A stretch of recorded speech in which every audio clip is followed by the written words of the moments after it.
Good afternoon. Good afternoon. Brother George asked a very good question. He asked me why I didn't use a backsaw to cut these. And there's a very, very simple reason for that. I ain't got one. Now, what I have got is I've got one of these which cuts. It's okay, it cuts. It's not particularly accurate and I don't trust it to cut to the line. So I've been cutting inside the line and cleaning up with a chisel. I did say to George that a backsaw will be on my shopping list, and I've just been up the tool shop and the only backsaws they've got cost £6.99. They are a brand of tool that you use twice and throw away. So I didn't buy one. So for now I'll carry on using that less than accurate saw and cleaning it out with a chisel. With a decent backsaw you can do this job a lot more quickly.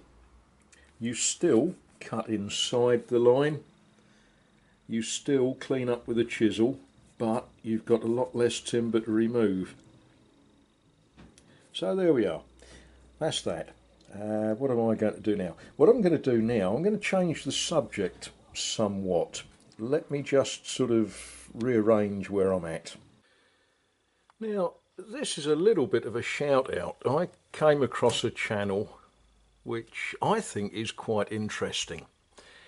It's called Grumpy Old Git Reads, and despite the fact that she doesn't seem particularly grumpy and she certainly isn't very old, it's quite an interesting channel. She talks about books she's read and stuff that she enjoys doing.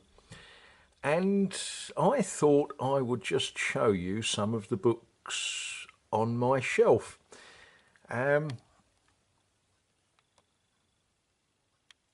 Yeah, they're quite an interesting set of volumes. As is that. Well, that one, okay.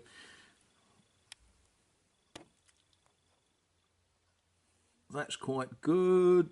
I like that one. Haven't read it all yet.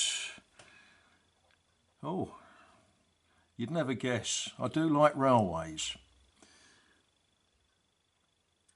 I also have quite an interest in that. I remember where I was when I first heard it. I'm still very saddened by that particular event. Now, no self-respecting English engineer of any sort can live without a book about Fred Dibner.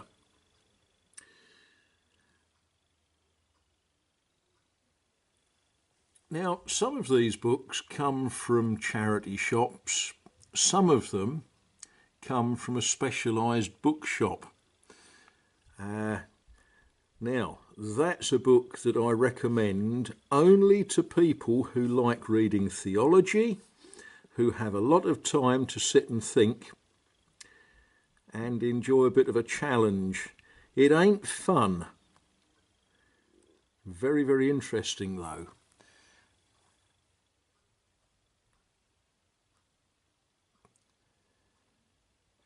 Now, some people will say that you can learn a lot about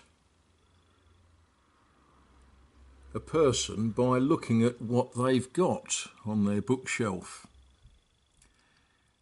Yeah, I'm not sure. I don't know, because I read some of these out of interest in the man. Now, Paul Dirac, if that's how you say his second name, what an interesting man. That was actually a present from somebody. General Sir Peter de la Billière. That's an interesting book if you like to understand how warfare works. I don't like warfare, but I am fascinated in how it works.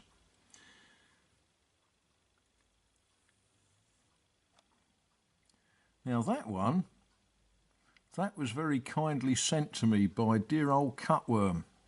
That's a jolly good read.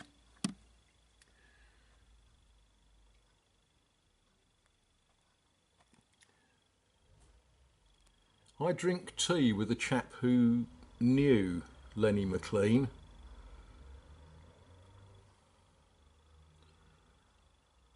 The Harry Patch story, that is good reading. Very interesting stuff.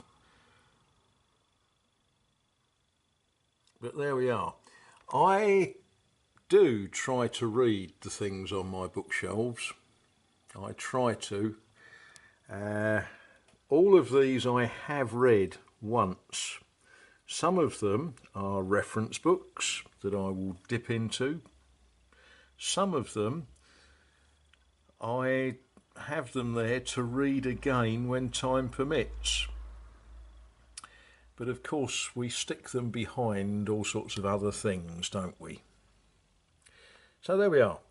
Bit of a shout out, bit of an insight into my reading material. I don't know what that says about me or what it says about the people of Leigh-on-Sea who hand these books into charity shops.